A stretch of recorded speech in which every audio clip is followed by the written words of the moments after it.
The following is a presentation of the Hello Chicago Network.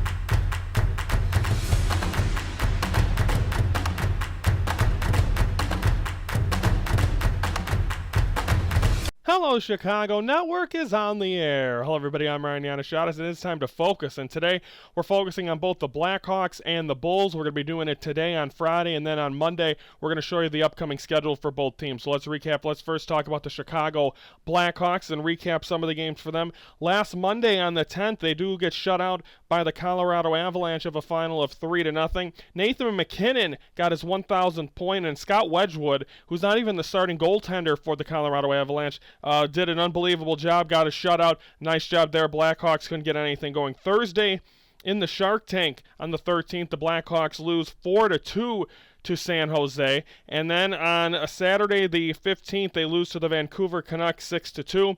I'm recording this before the game took place when they're back home on Tuesday. So we'll have recaps of those games coming up in a couple of weeks, because again, Monday's going to be the preview, so we're kind of pre-recording a little bit. But as of right now, that's the Chicago Blackhawks. And I mean, a lot of people, even 670 The Score, is talking about how they just have not played, and just with the treatment Connor Bedard gets. Like, he got a rough penalty in a recent game, and it don't seem like he gets the calls. Also, people have said the way he's been brought up and the way he's been, and it just seems like he's not being treated like a star or the number one, which, I mean, at sometimes, yeah, I understand that, but at the other times, this is year two. You should see some progression, and the 2 years of struggling and not being a playoff team is definitely hurtful for the Chicago Blackhawks. So those are the games right there. They lose. They haven't won any of those games.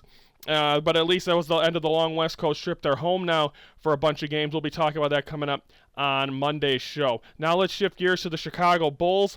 On Monday, the 10th, they were able to take care of the Indiana Pacers, 121-103. They took care of an Indiana Pacers team that did not have Tyrese Halliburton. He was out, and Josh Giddey got injured with an ankle injury, so he was out. Then the Bulls faced the Brooklyn Nets on the 13th. They win 116-110. Saturday, the 15th, a close game that ended the winning streak. They lose 117-114.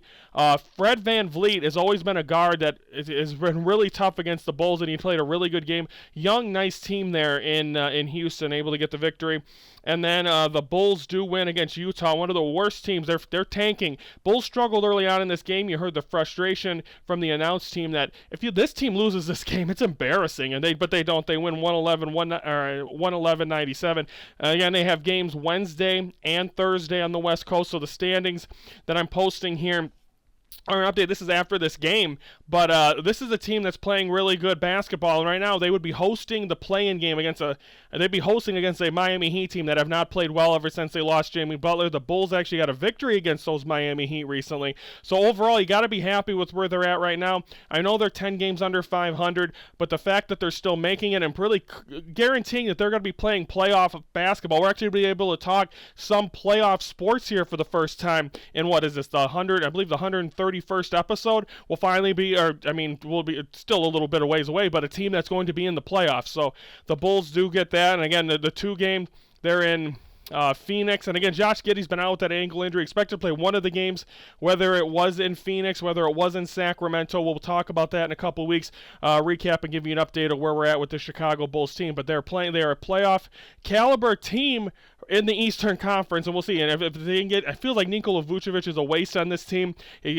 I'm sorry, he's a waste on this team. Let the young guys play. Probably no one wanted him, but once Giddey gets back healthy, him and Kobe White are the leaders of this team. They have gotten this team on this hot streak. They got to continue to build that and see what they can do in the final month. This is a tough part of the schedule. Crank out some wins, steal some wins. We'll see what they can do, but that is that. So the fact that they're right now in the dance and right now as of this recording, in a place to host a playoff game, who the heck would have thought? And also, speaking of hosting, Bulls Blackhawks are home, the United Center. All the Bulls championship banners got burned by Disturbed at a concert over last weekend. So no more championship banners for the Bulls, at least for the rest of this season. So that kind of sucks, but it's not like there's going to be a new one up this year, but we'll see what happens. So the Bulls, right as of right now, hosting a playoff game. Blackhawks just trying to weather out the storm, hoping to see some potential as one of the youngest hockey teams in the NHL. So comment below your thoughts on how these two teams have played. Also, hit that subscribe button and or like the video and hit the subscribe button if you like what you hear and see. And don't forget to subscribe, because every Monday through Friday, 3:12 Central, we are focusing on Chicago sports. Monday, we'll be previewing, giving you the upcoming schedule for both the Bulls and the Blackhawks, and talk a little bit more about that as well. I'm Ryan Yanishatis from the Hello Chicago Network, and we're the focus of Chicago sports.